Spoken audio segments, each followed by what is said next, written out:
Hello everyone, welcome to my channel. আজকে আপনারা best mistake নামের অনেক মজার একটা চাইনিজ রোমান্টিক কমেডি ড্রামা দেখতে যাচ্ছেন। এই গল্পে আপনারা কিম নামের একটি মেয়েকে দেখতে পাবেন। সে তার লাইফে পড়াশোনা ছাড়া আর কোনো কিছুতে কোনো গুরুত্ব দেয় না। আর কোনো ছেলের সাথে প্রেম করা দূরের কথা, কোনো ছেলের সাথে সে কথা পর্যন্ত বলে না। কিন্তু একদিন হঠাৎ একটা মিস্টেকের কারণে স্কুলের সবচেয়ে দুষ্ট ছেলেটি তার বয়ফ্রেন্ড হয়ে যায়। কিন্তু এই গল্পের শেষ পর্যন্ত তার হঠাৎ করে করা মিস্টেকটা বেস্ট মিস্টেকে পরিণত হয়ে যায়। তো কিভাবে একটা সাধারণ মিস্টেক কিমের জীবনের বেস্ট মিস্টেক হয়ে যায়, সেটাই আপনি আজকের গল্পে দেখতে যাচ্ছেন। তো চলুন তাহলে শুরু করি বেস্ট মিস্টেক ড্রামার পুরো গল্পটা আপনাদের বলছি।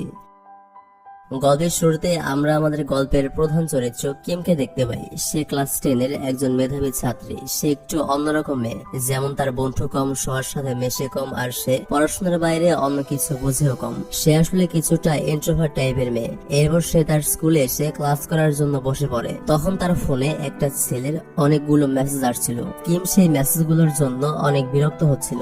আসলে অনেকদিন থেকেই একটা ছেলে কিমকে ফেসবুকে অনেক বিরক্ত করছে। কিম তাকে কোনো তা না দেওয়ার সত্ত্বেও সে কিমের পেছন ছাড়ছে না। সে সবসময় উঠতে বসতে কিংবা কোথাও দেখা হলে কিমকে বিরক্ত করে।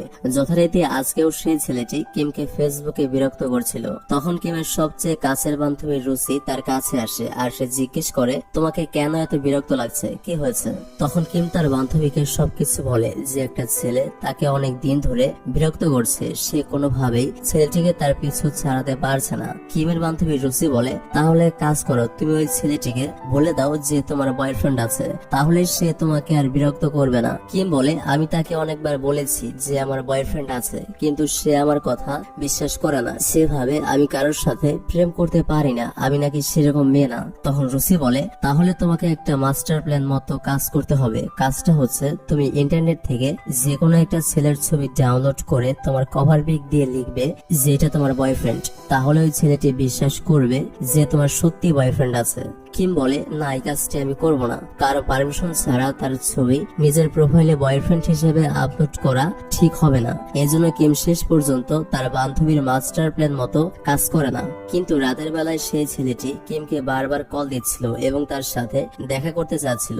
কিম এগুলা নিতে পারছিল না, তাই সে এবার বাধ্য হয়ে তার বান্ধবীর রুচির প্ল্যান মতো কাজ করার সিদ্ধান্ত নেয়। এরপর সে ইন্টারনেট থেকে একটা ছেলের ছবি ডাউনলোড করে আর সেটা নিজের প্রোফাইলে দিয়ে ক্যাপশন লিখে মাই কিউট বয়ফ্রেন্ড। তারপর সে নিশ্চিন্তে ঘুমিয়ে যায়। পরের দিন সে যখন স্কুলে আসে তখন সে লক্ষ্য করে স্কুলের সবাই তাকে অবাক হয়ে দেখছে। এমনকি সে যখন ক্লাসরুমে আসে এখানেও সবাই তাকে অবাক হয়ে দেখছিল। এর কারণ হচ্ছে সে যে কাল রাতে ইন্টারনেট থেকে একটা ছেলের ছবি ডাউনলোড করে তার প্রোফাইলে নিজের বয়ফ্রেন্ড হিসেবে দিয়েছে, সে ছেলেটি আর কেউ নয়, সে হচ্ছে কিমের স্কুলেরই সবচেয়ে বখাটের ছেলে ইয়নহো। আর ইয়নহোকে স্কুলের সবাই চেনে, কারণ স্কুলে যেখানেই যত প্রকার ঝামেলা হয় সেখানেই ইয়নহো থাকে। আর সে স্কুলে পড়াশোনা ছাড়া মারামারি ঝগড়াঝাটি সবকিছুই করে। আর স্কুলের সবাই ওকে একটু একটু ভয় পায়। আর আজকে যখন সবাই জানতে পেরেছে কিম হচ্ছে ইয়নহোর গার্লফ্রেন্ড, তাই সবাই আজ তাকে আলাদাভাবে দেখছে। কিছুক্ষণ পর কিমের বান্ধবী রুচি তার কাছে আসে আর তাকে বলে, তুমি এটা কি করেছো? আমি তোমাকে অজানা কোনো ছেলের ছবি ডাউনলোড করে ফেসবুকে আপলোড করতে বলেছিলাম, কিন্তু তুমি ইয়নহোর ছবি কেন আপলোড করেছো? আসলে এখানে ব্যাপারটা হচ্ছে, স্কুলের সবাই ইয়নহোকে চিনলেও কিম তো ইয়নহোকে চেনে না। আগে বলেছিলাম সে পড়াশোনা ছাড়া আর বাকি সবকিছুর ব্যাপারে ধারণা কম রাখে। সে একটু অন্যরকম মেয়ে আর কি। এজন্য একই স্কুলে পড়ার সত্ত্বেও কিম তাকে চেনে নেই। ঠিক তখনই ইয়নহো এই ক্লাসরুমে আসে আর কিমকে দেখে বলে, ও তুমি সে মেয়ে, তুমি স্কুলের সবার মাঝে ছড়িয়েছো যে তুমি আমার গার্লফ্রেন্ড। কিম এই অবস্থায় পড়ে কি বলবে কিছুই বুঝতে পারছিল না। তবু সে অনেক ভয়ে ভয়ে বলে, আপনি আসলে আমাকে ভুল বুঝছেন। ইয়নহো তখন রাগ নিয়ে বলে, আমি যা জিজ্ঞেস করেছি সেটার উত্তর দাও। তোমার জন্য স্কুলে আমি রিলেশন করছি এটা ছড়িয়েছে। কিম এবার আরো ভয় পেয়ে যায়। সে ইয়নহোকে কোনো উত্তর দিতে পারছিল না। ইয়নহো তখন বলে, তুমি আমার সাথে বাইরে চলো। এরপর কিম যখন ইয়নহোর সাথে বাইরে যাওয়ার জন্য দাঁড়ায় তখনই ক্লাসে স্যার চলে আসে। আর স্যার তো জানেন ইয়নহো কতটা দুষ্ট ছেলে, এজন্য তিনি ইয়নহোকে বলেন, কি ব্যাপার, তুমি কি এই মেয়েটিকে বিরক্ত করছো? স্কুলে এসে পড়াশোনা তো করোই না, সারাক্ষণ মারামারি ঝগড়াঝাটি করো, আর এখন মেয়েদের বিরক্ত করা শুরু করে দিয়েছো। মনে হচ্ছে তোমাকে এবার স্কুল থেকে টিসি দিয়ে বের করে দিতে হবে। কালকের মধ্যে তোমার মা বাবাকে নিয়ে স্কুলে আসবে। তখন কিম ইয়নহোকে বাঁচানোর জন্য বলে, বলে, স্যার ও আমাকে বিরক্ত করছিল না, সে আমার কাছে গণিতের নোটস নেওয়ার জন্য এসেছিল। এরপর সে স্যারকে দেখিয়ে ইয়নহোকে গণিতের নোটস দেয়। এবার টিচার বলেন, ও আচ্ছা, পড়াশোনার প্রতি একটু মনোযোগ আছে তাহলে, ঠিক আছে, মনোযোগ দিয়ে পড়াশোনা করো, গুড বয়। ইয়নহো তখন বলে, ওকে স্যার। আর এবার ইয়নহো বুঝতে পারে কি মেয়েটা মনের দিক থেকে অনেক ভালো, এজন্য সে তাকে আর কিছু বলে না। কিন্তু ক্লাস শেষে টিফিনের সময় কিম নিজেই ইয়নহোর জন্য টিফিনের খাবার কিনে নিয়ে যায়, আর খাবারটা ইয়নহোকে দিয়ে বলে, সরি, আমার জন্য আপনাকে হয়তো স্কুলে বিব্রতকর অবস্থায় পড়তে হয়েছে, আমি দুঃখিত আপনার অনুমতি ছাড়া আপনার ছবি নেওয়ার জন্য, আমি জানতাম না ওটা আপনার ছবি, আর এর জন্য আমি আপনার টিফিন করার জন্য এই খাবারটা নিয়ে এসেছি, আপনি যদি খাবারটা নেন তাহলে আমি বুঝবো আপনি আমাকে মাফ করে দিয়েছেন। ইয়নহো বলে, একদিন টিফিন করলে কি সব ঠিক হয়ে যাবে? কিম বলে, একদিনে ঠিক না হোক, যতদিন আপনি আমাকে ক্ষমা না করবেন আমি রোজ আপনার জন্য টিফিনের খাবার নিয়ে আসবো। এটা শুনে ইয়নহো হেসে ফেলে আর এখান থেকে চলে যায়। ইয়নহো চলে যাওয়ার পর জো নামের একটি ছেলে বলে, চিন্তা করো না, ইয়নহোর কথাবার্তা শুনে ওকে যতটা খারাপ মনে হয় সে অতটা খারাপ না, সে আসলে জানে না কিভাবে মানুষের সাথে কথা বলতে হয়, তবে সে হয়তো তোমাকে ক্ষমা করে দিয়েছে, আর চিন্তা করো না। এই ছেলেটির কথা শুনে কিমের মনে শান্তি লাগে যে ইয়নহো তাকে মাফ করে দিয়েছে। আর এই ছেলেটির নাম হচ্ছে জো, সে আমাদের ইয়নহোর বন্ধু, তবে জো অনেক ভালো ছেলে আর পড়াশোনাতেও সে অনেক ভালো। যাই হোক, কিম এরপর স্কুল আর প্রাইভেট শেষ করে যখন বাড়ি ফিরছিল তখন তার বান্ধবী রসি তাকে ফোন করে বলে, আমি আমার ব্যাগটা বাড়ি ফেলে এসেছি, তুমি আসার সময় প্লিজ আমার ব্যাগটা নিয়ে এসো। এটা শুনে কিম অনেক বিরক্ত হয়, কারণ তার বান্ধবীর জন্য এখন তাকে বাড়ি যেতে হবে, তবু তার বেস্ট ফ্রেন্ড যেহেতু বলেছে তার কথা তো রাখতেই হবে, এজন্য সে রসির ব্যাগ খুঁজতে বাড়ি যায়। কিন্তু সে স্কুল ড্রেস পরা থাকার জন্য এখানে তাকে ঢুকতে দেওয়া হচ্ছিল না। তখনই সে এইবারে ইয়নহোর বন্ধু জুকে দেখতে পায়, সে এখানে খারাপ ছেলেদের সাথে ড্রিঙ্কস করছে। তাকে এখানে দেখে কিম টাসকে খেয়ে যায়, কারণ যাকে স্কুলের ছাত্রছাত্রীরা থেকে শুরু করে স্যার, ম্যাডাম, প্রিন্সিপাল সবাই অনেক ভালো ছেলে ভাবে, আর সে এখানে খারাপ ছেলেদের সাথে ড্রিঙ্কস করছে। এটা দেখে কিম আকাশ থেকে পড়ে আর তার বান্ধবীর ব্যাগ না নিয়েই এখান থেকে পালিয়ে যায়। কিন্তু যাওয়ার সময় জো তাকে দেখে ফেলে। পরের দিন কিম যখন স্কুলে আসে তখন সে দেখতে পায় জু খুব ভালো ছেলের মতোই আচরণ করছে। তখন সে ভাবে কালকে সে হয়তো অন্য কাউকে বারে দেখেছে, সে হয়তো জুয়ের মতো দেখতে ছিল। ঠিক তখনই জু তাকে বলে, কালকে তুমি আমাকে দেখে ফেলেছিলে তাই না? এটা শুনে কিম আবার ছটকা খায়, এর মানে তার ধারণা একদম সত্যি। এরপর জু তাকে তার ব্যাপারে সবকিছু খুলে বলে। সে আসলে একজন স্ট্যাটু স্পেশালিস্ট হতে চায়, কিন্তু তার পরিবার কখনোই এটাতে রাজি ছিল না। এজন্য তার পরিবার তাকে বলেছে সে যদি গোল্ডেন A+ পেয়ে পাশ করতে পারে তাহলে তারা তাকে ট্যাটু স্পেশালিস্ট হতে সাপোর্ট করবে। এজন্য সে স্কুলে খুব মন দিয়ে পড়াশোনা করে আর স্যারদের কাছ থেকে পরীক্ষায় বাড়তি নাম্বার পাওয়ার জন্য স্কুলের সব সময় ভালো ছেলে সেজে থাকে। এসব শুনে কিম অবাক হয়ে যায়। জো আরো বলে, তুমি যেহেতু আমার এই সিক্রেট জেনে গেছো এজন্য তোমাকে আমার এই সিক্রেটটা গোপন রাখতে হবে। কিম বলে, আচ্ছা ঠিক আছে, আমি কাউকে তোমার এই সিক্রেট জানাবো না। এরপর দিন কিম অনেক দেরিতে ঘুম থেকে ওঠে, এজন্য তার স্কুলে আসতে একটু দেরি হয়ে যায়। আর সে স্কুল গেটের কাছে এসে দেখে একজন স্যার গেটের কাছে রয়েছেন আর যারা দেরি করে এসেছে তাদেরকে পানিশমেন্ট দিচ্ছেন। এটা দেখে কিম ঘাবড়ে যায়। তখনই এখান দিয়ে ইয়নহো যাচ্ছিল। কিম ইয়নহোকে দেখে বলে, তুমি এত দেরি করে এসেছো, তুমি কি স্কুলের পেছনের গেট দিয়ে স্কুলে প্রবেশ করবে? ইয়নহো বলে, না, দেয়াল টপকে ভেতরে যাব। এটা শুনে কিম বলে, আমাকেও তোমার সাথে নিয়ে চলো প্লিজ, আমি পানিশমেন্ট পেতে পারবো না। এরপর ইয়নহো তাকে তার সাথে দেয়াল টপকানোর জন্য নিয়ে যায়, কিন্তু কিম দেয়াল টপকাতে পারছিল না। এজন্য ইয়নহো আগে উঠে দেয়াল টপকায় আর তারপর কিমের হাত ধরে তাকে দেয়াল টপকে পার হতে হেল্প করে। এজন্য কিম তাকে অনেক সুন্দর করে নিজের স্টাইলে ধন্যবাদ জানায়। আর আজকে কিমের ধন্যবাদ জানানোর স্টাইলটা আর কিমের আন্তরিকতার হাসিটা ইয়নহোর অনেক ভালো লাগে। সে এর আগে কিমকে কখনো হাসতে দেখেনি, আর আজকে হঠাৎ করে কিমের হাসিটা তার অনেক ভালো লেগেছে। এরপর স্কুলে যখন ক্লাসে ম্যাডাম পড়াচ্ছিলেন, ইয়নহো তখন ক্লাসে ঘুমাচ্ছিল। ম্যাডাম যখন দেখেন ক্লাসে ইয়নহো ঘুমাচ্ছে তখন তিনি রেগে ইয়নহোকে সবার সামনে বকা দেন আর তাকে ক্লাস থেকে বের করে দেন। এটা দেখে কিমের বিরক্ত লাগে। ক্লাস শেষে সে ইয়নহোর টেবিলে তার টিফিনের জন্য আজকেও খাবার রাখে আর তাকে বকা দিয়ে বলতে থাকে, আপনি পাগল নাকি মাথা খারাপ আমি বুঝি না, পড়াশোনার নামে স্কুলে এসে ঘুমান, আবার ম্যাডাম বকা দিলে চুপচাপ ক্লাস থেকে বের হয়ে যান, আপনার কি বিন্দু পরিমাণ আত্মসম্মান নেই? এসব বলে সে ইয়নহোর টেবিলে মারছিল। তখন জুয়েটা দেখে বলে, এখানে মারলে তো ইয়নহোর ব্যথা লাগবে না। কিম বলে, আমার যখন কারো উপরে রাগ ওঠে তখন আমি তাকে এভাবেই মারি, তাছাড়া আমি ইয়নহোর সামনে গিয়ে ওকে মারতে পারবো না, আবার ওকে অনেক ভয় লাগে। আচ্ছা, তুমি যে আমাকে ওর টেবিলে মারতে দেখেছো এটা আবার ওকে বলো না। তুমি আমার এই সিক্রেট গোপন রাখবে, প্রমিস করো। জু কিমকে প্রমিস করে যে যেমন করে কিম তার সিক্রেট গোপন রেখেছে ঠিক তেমন করে সেও কিমের এই সিক্রেট ইয়নহোকে জানাবে না। কিন্তু তাদের কথা বলার সময় দূর থেকে ইয়নহো তাদের দেখে ফেলে, আর দূর থেকে কিমকে জুয়ের সাথে কথা বলতে দেখে ইয়নহো ভেতরে ভেতরে একটু একটু জেলাস ফিল করে। আর তখন আরিয়ান নামের একটি মেয়ে ইয়নহোর সাথে কথা বলতে আসে। আসলে মেয়েটি অনেক দিন থেকে ইয়নহোকে পছন্দ করে, কিন্তু ইয়নহো তাকে কোনোদিন পাত্তা দেয়নি, যথারীতি আজকেও দেয় না। সে আরিয়াকে পাশ কাটিয়ে চলে যায়। এরপর জো কিমকে বলে, তুমি কি আমার সাথে ব্রেকফাস্ট করতে যাবে? আর তখনই আরিয়ার সহ আরো কিছু মেয়ে তাদের দেখে। আর তখন আরিয়ার সবাইকে শুনিয়ে শুনিয়ে কিমকে বলে, কি ব্যাপার, একসাথে দুইটা ছেলের সাথে রিলেশন করতে কেমন লাগছে? কিম এই কথা শুনে কোনো উত্তর দেয় না, কারণ সে একটু অন্তর্মুখী টাইপের মেয়ে, কারোর সাথে তর্কে জড়ানো তার স্বভাবে নেই। এরপরে দৃশ্যে দেখা যায় আমাদের ইয়নহো নিজের চুল কালো করে ফেলেছে, এজন্য তাকে অনেক সুন্দর লাগছিল। আর স্কুলের সব মেয়েরা তার দিকে তাকিয়েছিল। তখন আরিয়া তার কাছে গিয়ে বলে, আচ্ছা তোমার কি সত্যি সত্যি ওর সাথে রিলেশন আছে? তুমি কি জানো কিম একসাথে দুইটা ছেলেকে ডেট করছে? ইয়নহো বলে, আমার যায় আসে না। এটা বলে সে চলে যায়, কিন্তু ভেতরে ভেতরে তার কিন্তু ঠিকই একটু যায় আসছে। কিন্তু যায় আসে না এই কথা শুনে আরিয়ার অনেক ভালো লাগে। সে ভাবে ভালোই হয়েছে, তার মানে কিমের প্রতি ইয়নহোর কোনো ইন্টারেস্ট নেই। এরপর সবাই যখন ফুটবল খেলছিল তখন জো ইয়নহোকে তার দিকে বল পাস করতে বলে, কিন্তু ইয়নহো তার দিকে বল পাস না করে অন্যদিকে করে, মানে সে জোয়ের উপরে একটু রাগ দেখায়। এরপর জো ক্লাসে এসে অনেক ক্লান্ত হয়ে যায় আর কিমের কাছে পানি খাওয়ার জন্য পানির বোতলটা চায়। কিম যখন তাকে পানি খেতে দেয় ঠিক তখনই ইয়নহো এসে জোয়ের হাত থেকে পানির বোতলটা নিয়ে নেয় আর বোতলের সবটুকু পানি সে খেয়ে ফেলে। এরপর সে সরাসরি বলে, কিম শুধুমাত্র আমাকে পানি খাওয়াবে। জো বলে, তোমার কি হয়েছে? খেলার সময়ও আমাকে বল পাস করলে না, আর এখনো আমাকে পানি খেতে দিলে না। তুমি কি কোনো কারণে আমার উপরে রেগে আছো? তোমার কোনো সমস্যা থাকলে আমাকে বলো। ইয়নহো বলে, আমার কোনো সমস্যা নেই, আমি তো শুধুমাত্র ওর বয়ফ্রেন্ড। তোমার কোনো সমস্যা আছে?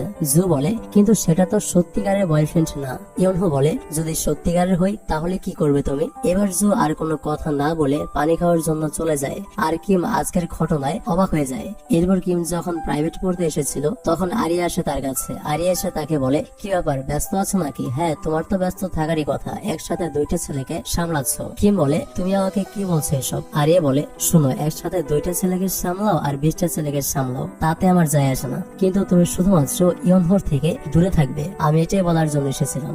এরপর সে চলে যায়। আরিয়ার কথা শুনে কিম অনেক নার্ভাস হয়ে যায়। এরপর সে যখন বাসায় ফিরে যাচ্ছিল তখন কিমের সামনে সেই ছেলেটি পথ আটকে দাঁড়ায়, যে ছেলেটি তাকে সব সময় ফেসবুকে বিরক্ত করে। আর আজকেও সে কিমকে একা পেয়ে বিরক্ত করছিল। তখন ইয়নহো এই রাস্তা দিয়ে আসছিল, আর তখনই কিমের বান্ধবী রুসি এখানে চলে আসে। আর সে বলে, এই তোমরা কিমকে বিরক্ত করছো কেন?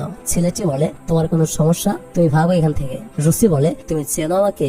আমার বাবাকে চেনো? আমার বাবা পুলিশ অফিসার। আমার খুব ইচ্ছা করছে তোমাকে ইফটিজিং কেসে ফাঁসিয়ে দিতে, নাকি সেক্সুয়াল হ্যারাসমেন্ট কেস দিব, বলো তোমার কোনটা পছন্দ হয়? এটা শুনে ছেলেটি ভয় পেয়ে যায় আর সে বলে, আচ্ছা ঠিক আছে, আমি নেক্সট টাইম থেকে ওকে আর বিরক্ত করবো না, আমি চলে যাচ্ছি। এরপর কিম রুসিকে বলে, তোমার বাবা সত্যি পুলিশ অফিসার? রুসি বলে, আরে না, ওদের ভয় দেখানোর জন্য চাপা মেরেছি। তখনই ইয়নহো এখানে চলে আসে আর রুসি তাকে দেখে কিমকে তার সাথে বাসায় পৌঁছে দিতে বলে। এরপর ইয়নহো তার সাথে কিমকে বাসায় পৌঁছে দিচ্ছিল। আর তারা চলার সময় কথা বলতে বলতে জানতে পারে কিমকে এই ছেলেটি অনেক ডিস্টার্ব করতো, এজন্য সে তার থেকে বাঁচার জন্য তার বয়ফ্রেন্ড হিসেবে সে ইয়নহোর ছবি তার প্রোফাইলে আপলোড করেছিল, যাতে সেই ছেলেটি তার বয়ফ্রেন্ড আছে জেনে কিমকে ডিস্টার্ব করা ছেড়ে দেয়। এই সবকিছু শুনে ইয়নহো বুঝতে পারে কিম অনেক ভালো মেয়ে, আর সে তাকে তার পারমিশন ছাড়া ছবি আপলোডের জন্য ক্ষমা করে দেয় এবং সে কিমের সাথে আন্তরিক ভাবে কথা বলে। কিম এটা দেখে অবাক হয় যে এত রাগী মানুষটা এত আন্তরিক ভাবেও কথা বলতে পারে, এজন্য সে অনেক খুশি হয়। পরের দিন স্কুলে সবাই ফুটবল খেলার জন্য রেডি হচ্ছিল, এখানে কিম আর আরিয়াও ছিল। তখন ইয়নহো কিমকে তার টিমে খেলতে বলে। এটা দেখে আরিয়ার জেলাস লাগে, এজন্য সে সবার সামনে কিমকে অপমান করে বলে, ও তো অনেক মোটা, দেখতে কোল বালিশের মতো, ও এমন কি আর ভালো খেলবে। এরপর সে কিমের দিকে বল ছুড়ে মারে, এজন্য কিম মাটিতে পড়ে যায়। এটা দেখে ইয়নহো আরিয়ার উপরে রেগে যায় আর সবার সামনে কিমের সাপোর্ট নিয়ে আরিয়াকে ইনসাল্ট করে। সে বলে, কিমের শরীর স্বাস্থ্য সব ঠিক আছে, কিন্তু তোমার তো ঠিক নেই, তুমি তো দেখতে আর সোনার মতো চিকন। আর শোনো, নেক্সট টাইম কিমের সম্পর্কে সাবধানে কথা বলবে, নয়তো সে ফু দিলে তুমি উড়ে যাবে। সবার সামনে এগুলো শুনে আরিয়া অনেক অপমান ফিল করে আর সে লজ্জা পেয়ে এখান থেকে চলে যায়। এরপরে দৃশ্যে দেখা যায় কিম তার ক্লাসে রয়েছে, সে কিছুই খাচ্ছে না, কারণ সে আরিয়ার কথাই ভেবে ভেবেছে সে সত্যি একটু মোটা হয়ে গেছে, এজন্য তাকে দেখতে হয়তো অনেক বাজে লাগছে।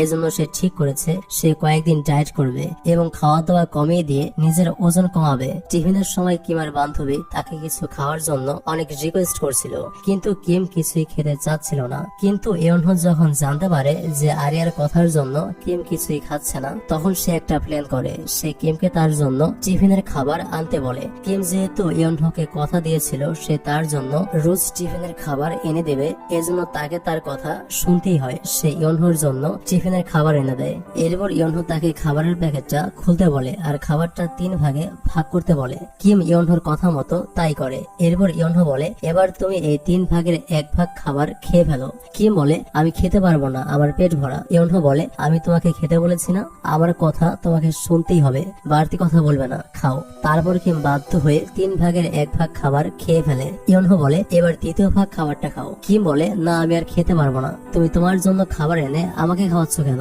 ইয়নহো বলে, এত প্রশ্ন করছো কেন? আমার পারমিশন ছাড়া আমার ছবি ফেসবুকে দিয়েছো না, এবার আমি যা বলবো সেটাই তোমাকে শুনতে হবে। 2য় ভাগ খাবারটা খাও। এবারে কিম বাধ্য হয়ে আরেক ভাগ খাবার খেয়ে ফেলে। তারপর ইয়নহো বলে, এবার 3য় ভাগ খাবারটা খেয়ে ফেলো। কিম বলে, আমি আর খাবো না। ইয়নহো বলে, তোমাকে শেষ অংশটা এখনই খেয়ে শেষ করতে হবে, যদি একটু খাবার রয়ে যায় তাহলে আমিও তোমার ছবি তুলে ফেসবুকে আপলোড করে দেব। এবার কিম অনেক ভয় পেয়ে যায় আর বাধ্য হয়ে পুরো খাবারটা সে খেয়ে ফেলে। আর তারপর ইয়নহো তার বন্ধুর সাথে বাইরে চলে যায়। কিমের এখন অনেক ভালো লাগছে, কারণ এতক্ষণ সে কোথায় কষ্ট পাচ্ছিল আর এখন তার পেট ভরে গেছে আর অনেক বেটার ফিল হচ্ছে। এটা হয়েছে ইয়নহোর জন্যই। কিমের কাছে ইয়নহোর এই কেয়ারটা অনেক ভালো লাগে আর সে ভাবে সে ইয়নহোকে যতটা খারাপ ভেবেছিল ততটা খারাপ সে না। এরপর স্কুল ছুটির পর কিম যখন বাড়ি ফিরছিল তখন সেই ছেলেটি আবারও কিমের পথ আটকে দাঁড়ায়। এর মানে সে এখনো কিমের পিছু ছাড়েনি। আজকেও সে কিমকে অনেক বিরক্ত করছিল, কিমের হাত ধরার ট্রাই করছিল। কিম কোনো মতে এখান থেকে বাড়ি ফিরতে চাচ্ছিল, কিন্তু ছেলেটি তাকে যেতে দিচ্ছিল না। তার কথা হচ্ছে সে কিমকে এত ভালোবাসে, কিন্তু কিম কেন তাকে ভালোবাসে না। এসব বলে সে কিমের হাত ধরে রেখেছিল। কিম অনেক ভয় পাচ্ছিল, সে ভয়ে জোরে জোরে চিৎকার করছিল। তখন ইয়নহো স্কুল থেকে বের হয়েছিল আর সে দেখতে পায় কালকে সেই ছেলেটি আবার কিমকে বিরক্ত করছে। সে কিমের হাত ধরে রেখেছে। এটা দেখে ইয়নহোর মাথায় রক্ত উঠে যায় আর সে ছুটে এসে এই ছেলেটিকে একটা খুশি মেরে ফেলে দেয়। কিন্তু ওরা দুজন ছিল, এজন্য ওরাও ইয়নহোকে অনেক মারধর করে আর আবার কিমের কাছে এসে কিমকে ডিস্টার্ব করতে শুরু করে। এটা দেখে ইয়নহো আরো রেগে যায় আর সে উঠে ওদের দুজনকে মেরে রক্ত বের করে ফেলে এবং এক পর্যায়ে তারা এখান থেকে পালিয়ে যায়। এরপর কিম ইয়নহোর কাছে এসে দেখে ইয়নহো তার হাতে অনেক ব্যথা পেয়েছে, হাতটা একদম মচকে গেছে। এজন্য সে তাকে বাসায় গিয়ে ব্যথার মেডিসিন খেয়ে রেস্ট নিতে বলে। এরপর ইয়নহো নিজের বাসায় চলে যায়। কিমও নিজের বাসায় ফিরে এসে পড়তে বসে, কিন্তু আজ তার পড়াশোনায় মন লাগছে না। সারাক্ষণ তার ইয়নহোর কথা মনে পড়ছে। এরপর সে অনেক ভেবে চিন্তে প্রথমবারের মতো নিজে থেকে ইয়নহোকে মেসেজ করে। সে মেসেজ করে বলে, তুমি কি ঠিক আছো? সাথে সাথে ইয়নহো উত্তর দেয় যে সে ঠিক আছে। তারপরেও কিমের ইয়নহোর জন্য অনেক খারাপ লাগছিল, এজন্য সে রাতেও ইয়নহোকে ফোন করে তার খোঁজ নেয় যে সে কেমন আছে। আর সে বলে, তুমি কি ব্যথার মেডিসিন খেয়েছো? ইয়নহো বলে, হ্যাঁ, তুমি কেমন আছো? কিম বলে, তোমার জন্য টেনশন হচ্ছিল তাই ফোন দিয়ে ফেলেছি, কিছু মনে করো না। ইয়নহো বলে, কিছু মনে করবো কেন? শোনো, কালকে তাড়াতাড়ি স্কুলে চলে আসবে আর এরপর থেকে তুমি আমার সাথে স্কুল থেকে বাড়ি ফিরবে। কি বলছি বুঝতে পেরেছো? কিম বলে, হ্যাঁ বুঝতে পারছি। তুমিও সময় মতো মেডিসিন গুলো খাবে। এখানে আজকে তাদের অনেকক্ষণ ফোনে কথা হয় আর কথা বলতে বলতে তারা একে অপরের সাথে অনেক ফ্রি হয়ে যায়। এরপর থেকে তারা মাঝে মধ্যেই একে অপরের সাথে মেসেঞ্জারে কথা বলে। কিমেরও এখন ইয়নহোর সাথে কথা বলতে অনেক ভালো লাগে। সে এখন ইয়নহোকে আগের মতো ভয় পায় না, তাকে তার এখন অনেক ভালো মানুষ মনে হয়। একদিন প্রাইভেট শেষে কিম যখন বাসায় ফিরে যেতে নেয় তখন বৃষ্টি শুরু হয়ে যায়, এজন্য কিম বাসায় যেতে পারছিল না। তখন ইয়নহো তার জন্য ছাতা নিয়ে আসে আর সে নিজের ছাতা মাথায় কিমকে তার বাসায় পৌঁছে দেয়। এরপর দিন স্কুলে এসে কিম তার বান্ধবী রুচিকে তার সাথে সিনেমা দেখতে যেতে বলছিল, কারণ সম্প্রতি চমৎকার একটা সিনেমা হলে রিলিজ পেয়েছে। কিন্তু কিমের বান্ধবী রুচি আগেই ওই সিনেমাটি দেখে ফেলেছিল, এজন্য সে তার সাথে যেতে চাচ্ছিল না। তখন ইয়নহো সেখানে চলে আসে। ইয়নহোকে দেখে রুচি বলে, তুমি কি আজ সন্ধ্যায় সিনেমা দেখতে যেতে পারবে? হলে চমৎকার একটা সিনেমা এসেছে। ইয়নহো বলে, না আমি তোমার সাথে সিনেমা দেখতে যেতে পারবো না, আমার হাতে অনেক ব্যথা। রুচি বলে, আমার সাথে সিনেমা দেখতে যেতে কে বলেছে? আমি তো আগেই ওই সিনেমাটা দেখে ফেলেছি। কিম এখনো দেখেনি, সে সিনেমাটা দেখতে যেতে চায়। আচ্ছা ঠিক আছে, তোমার যেহেতু হাতে ব্যথা আমি তাহলে অন্য কাউকে বলছি। ইয়নহো তখন বলে, আমার হাতে একদম ব্যথা নেই, আমি সন্ধ্যায় কিমকে নিয়ে সিনেমা সিনেমাটা দেখতে যাচ্ছি, আর কাউকে বলতে হবে না। এটা বলে সে চলে যায়। আর রুসি ইয়নহোর এমন পোল্টি খাওয়া দেখে কিমকে হাসতে হাসতে বলে, আকাশের রং এত দ্রুত চেঞ্জ হয় না যতটা দ্রুত তোর সাথে সিনেমা দেখতে যাওয়ার কথা শুনে ইয়নহোর হাত ব্যথা কমে গেল। এটা বলে সে হাসতে থাকে। এরপর সন্ধ্যায় ইয়নহোর সিনেমা হলের কাছে এসে কিমের জন্য অপেক্ষা করছিল। কিছুক্ষণ পর কিম এখানে চলে আসে, কিন্তু এখনো সিনেমা শুরু হতে অনেক দেরি আছে। এজন্য তারা একটি গেমস কর্নারে গেমস খেলতে যায়। গেমের শর্ত হচ্ছে যে হেরে যাবে তাকে অপর পক্ষের একটা উইশ পূরণ করতে হবে। এরপর দুজনের মধ্যে হাড্ডাহাড্ডি গেম খেলা শুরু হয়, আর শেষ পর্যন্ত কিম এই গেমে জিতে যায়। ইয়নহো তখনও অ্যাটিটিউড নিয়ে বলে, আমার হাতে অনেক ব্যথা ছিল তাই আমি গেমে জিততে পারিনি, নইলে তোমার 12টা বাজিয়ে দিতাম। কিম বলে, উল্টাপাল্টা কথা বাদ দাও, তুমি যেহেতু গেমে হেরে গেছো তাহলে শর্ত মতে এবার তোমাকে আমার একটা উইশ পূরণ করতে হবে। আর আমার উইশটা হচ্ছে এবারের ফাইনাল পরীক্ষায় তোমাকে 80%-এর উপরে নাম্বার পেতে হবে। এই কথা শুনে তো ইয়নহোর মাথায় আকাশ ভেঙে পড়ে, কারণ তার তো 5 নাম্বার তুলতেই দাঁত ভেঙে যায়। সেখানে 80% নাম্বার পাওয়া তার কাছে এভারেস্ট জয়ের থেকে কম কিছু না। তবুও কিমের যেহেতু এটাই উইশ, এজন্য তাকে তো এটা রাখতেই হবে। এরপর সিনেমা শুরু হলে তারা একসাথে বসে পপকর্ন খেতে খেতে সিনেমা দেখে। তারপর সিনেমা শেষ করে তারা হল থেকে বের হয়, আর একজন আরেকজনকে বিদায় জানিয়ে নিজেদের বাসায় চলে যায়। বাসায় এসে ইয়নহো মনোযোগ দিয়ে পড়াশোনা করার চেষ্টা করছিল, কারণ তাকে পরীক্ষায় 80%-এর উপরে মার্কস পেতে হবে। কিন্তু ইয়নহোর পড়াশোনা করতে একটু মন লাগছিল না, কারণ সে তো সারা বছর টোটো করে ঘুরে বেড়ানো পাবলিক। বেশ কিছুদিন পর স্কুলে হ্যালোউইন ফেস্টিভ্যালের দিন চলে আসে, আর আজকে স্কুলে ইয়নহো আর কিম পাশাপাশি বসেছিল। তখনই হঠাৎ লোডশেডিং হয়, আর লাইট অফ হয়ে যাওয়ায় কিম অনেক ভয় পেয়ে যায়। আর সে বলে যে সে ছোটবেলা থেকে অন্ধকার অনেক ভয় পায়, আর এই ব্যাপারটা আরিয়া আর তার বান্ধবীরা লক্ষ্য করে যে কিম অন্ধকার ভয় পায়। এজন্য তারা প্ল্যান করে যে তারা কিমকে অন্ধকার রুমে আটকে ভয় দেখাবে। এরপর তারা কিমের কাছে এসে বলে, তোমাকে একটা বই আনার জন্য লাইব্রেরিতে যেতে হবে। কিম নিজের সরল বিশ্বাসে তাদের কথায় লাইব্রেরিতে বই আনতে যায়, কিন্তু সেখানে আসলেই আরিয়ার বান্ধবীরা বাইরে থেকে দরজা আটকে দেয় আর লাইব্রেরির লাইট অফ করে দেয়। এজন্য কিম অনেক ভয় পেয়ে যায় আর নিজের মাথায় হাত দিয়ে জোরে জোরে সাহায্যের জন্য চিৎকার করতে থাকে। এদিকে ইয়নহো তার চিৎকার শুনতে পায় এবং সে লাইব্রেরির কাছে চলে আসে, আর লাইব্রেরির দরজায় তালা লাগানো থাকার জন্য সে দরজা ভেঙে ভেতরে প্রবেশ করে এবং ভেতরে এসে দেখতে পায় কিম ভয়ে নিজের মাথায় হাত দিয়ে বসে আছে। এরপর ইয়নহো তার কাছে এসে বসে। কিম তাকে দেখে বলে, তুমি এসেছো, আমি জানতাম আমাকে সাহায্য করতে আর কেউ না আসলেও তুমি আসবে, এত দেরি করলে কেন? আমার অনেক ভয় লেগেছে। ইয়নহো বলে, আর ভয় নেই, আমি এসে গেছি। কিম বলে, তুমি বাসা থাকলে আমার কোনো ভয় লাগে না, আমার নিজেকে নিরাপদ ফিল হয়। আর আজকে এখানে ইয়নহো কিমের কাছে তার ভালোবাসা প্রকাশ করে। সে বলে, আমি তোমাকে আজ একটা বিশেষ কথা বলতে চাই কিম। আজ এই কথাটা না বললে আমি হয়তো আর কোনোদিন বলতে পারবো না। সেই কথাটা হচ্ছে, আমি তোমাকে অনেক পছন্দ করি। কিম ইয়নহোর এই কথাটা শুনে এক দৃষ্টিতে তার দিকে তাকিয়েছিল। সে ইয়নহোকে কিছুই বলছিল না। ইয়নহো বলে, ঠিক আছে, আমি তোমার মনের অবস্থা বুঝতে পারছি। আমি তোমাকে পছন্দ করি বলেই তোমার আমাকে পছন্দ করতে হবে এমন কোনো ব্যাপার না।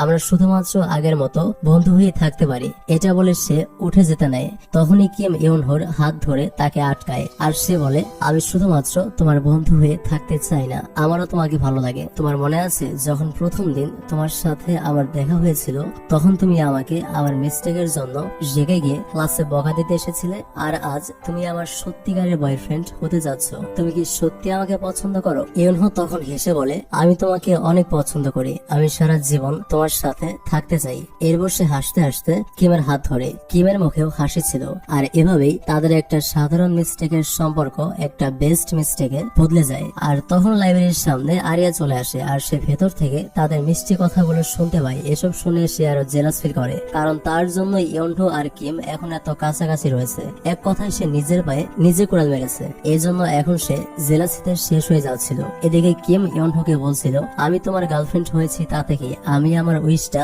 ভুলে যাইনি। তোমাকে এবারের পরীক্ষায় 80%-এর বেশি নাম্বার পেতেই হবে। দেখো, তুমি যদি পরীক্ষায় পাশ করতে না পারো তাহলে আমি তো এই স্কুল পাশ করে অন্য কলেজে চলে যাব, মানে আমরা একে অপরের থেকে আলাদা হয়ে যাব। এজন্য আমি চাই তুমিও পরীক্ষায় ভালো নম্বর পেয়ে পাশ করবে, যাতে আমরা একসাথে এই স্কুল পাশ করে একসাথে অন্য কলেজে ভর্তি হতে পারি। এবার ইয়নহো কিমের কথা মেনে নেয়। সে ঠিক করে সে এখন থেকে ঠিক মতো পড়াশোনা করবে। এরপর দিন সে খুব মনোযোগ দিয়ে পড়াশোনা করছিল। তখন কিম তার পাশে এসে বসে, কিন্তু ইয়নহো তাকে গুরুত্বই দিচ্ছিল না, যেন সে পড়াশোনা নিয়ে অনেক ব্যস্ত আছে। তখন সে একটা অঙ্ক বুঝতে পারছিল না জন্য কিম তাকে সেই অঙ্কটা বোঝাতে শুরু করে, আর আর তখন আমাদের ইয়নহো এক দৃষ্টিতে কিমের দিকে তাকিয়েছিল। কিম যতক্ষণ অঙ্ক বোঝাচ্ছিল ইয়নহো ততক্ষণই একটানা কিমের দিকে তাকিয়ে তাকে দেখছিল। অঙ্ক বোঝানোর শেষে কিম যখন তাকে জিজ্ঞেস করে তুমি কি বুঝতে পেরেছো, ইয়নহো তখনও কিমের দিকে তাকিয়েছিল। আর এতক্ষণ কিমের দিকে তাকিয়ে থাকার জন্য ইয়নহো একটু লজ্জাবোধ করছিল। কিম তখন ইয়নহোর দিকে তাকিয়ে হেসে ফেলে আর তার হাত ধরে বলে সমস্যা নেই। এরপর তারা দুজন দুজনের দিকে তাকিয়ে হাসতে শুরু করে। আর এরকম একটা কিউট মোমেন্টে ড্রামাটি শেষ হয়ে যায়। আর আমিও আজকের ভিডিওটি এখানে শেষ করছি। যদি আপনাদের ভিডিওটি ভালো লাগে তাহলে ভিডিওতে একটা লাইক করে দিবেন। থ্যাংক ইউ সো মাচ ভিডিওটা দেখার জন্য। Take love and please wait for next video. Allah হাফেজ।